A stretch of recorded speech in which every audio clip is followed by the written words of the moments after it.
Today we're going to get into why we sometimes sabotage the very things we want the most. It's such a common story, isn't it? Someone finally gets what they say they've always wanted: real love, support, a genuine connection, and then they start pushing it away. Maybe you've watched a friend do this, or hey, maybe you've even been there yourself. So what's really going on here? This isn't just a case of bad luck or a few random fights. No, there are these powerful, kind of hidden forces at play, and they're usually rooted way back in our past. Understanding them, well, that's the first step to finally breaking the cycle. To really get to the heart of this, let's follow a story. Meet Sarah and Dan. They're a new couple, and by every measure, things are going amazingly well. It really feels like this could be the start of something big. They're hitting that 3-month mark. You know, that point where things start to feel pretty serious. The connection is deep, the feelings are mutual, and honestly, the future looks incredibly bright. It's the kind of relationship most people dream about. And you can see how serious it is just by looking at the milestones. Month 1, they take a romantic trip to Paris. Month 2, he's already met her parents. And by month 3, they're making plans for him to meet all of her friends. These aren't small things. This relationship is really taking off. And then it happens. Seemingly out of absolutely nowhere, the whole vibe shifts. During a perfectly nice dinner, a fight erupts over nothing, and it threatens to tear down everything they've built. This is that classic moment of self-sabotage.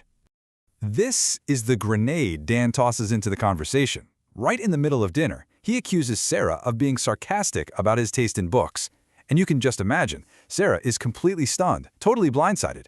Now, what's so wild here is the total disconnect between their two realities. In Dan's world, he's under attack, he's feeling deeply disrespected. But from Sarah's side, she's just confused, trying her best to be mature and figure out where on earth this is coming from. It's like they're in two completely different conversations. And the result is, well, a disaster. It doesn't matter what Sarah says or does, Dan just can't be reasoned with. The entire night is ruined, and that emotional gap becomes a physical one when Dan ends up sleeping on the sofa. And this is the million-dollar question. Why? Why on earth would Dan pick a fight that seems to be about absolutely nothing and risk his entire relationship with Sarah?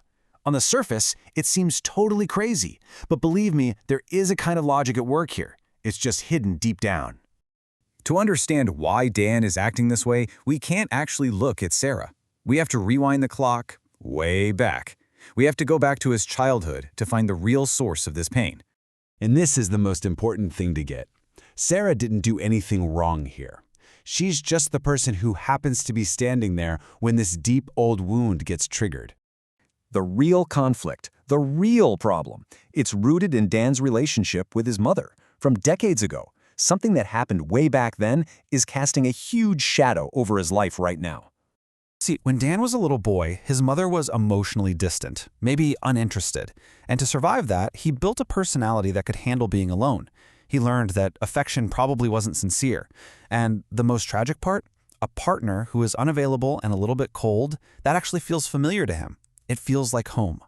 And what he's experiencing is something psychologists call defensive isolation. It's like you build a fortress around your heart to protect yourself from getting hurt again.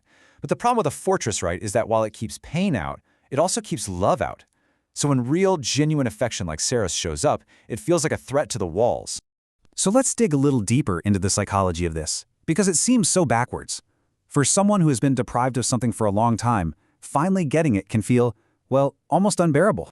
So why is that? Why would a person who has wanted love their entire life finally get it and then push it away? The answer is all about how we learn to adapt to not having something. Think about it like this. Someone who's starving doesn't just fantasize about any food. They fantasize about the perfect meal. That fantasy is what keeps them going. So when you finally put a real, perfectly good plate of food in front of them, it can never live up to the fantasy they built in their head. The reality feels like a letdown, and they might even get fussy or critical about it. So that's what's happening here. When Dan accuses Sarah, he's not really talking to her. Unconsciously, he's crying out, "You can't really love me because the first and most important person who was supposed to love him, his mother, didn't."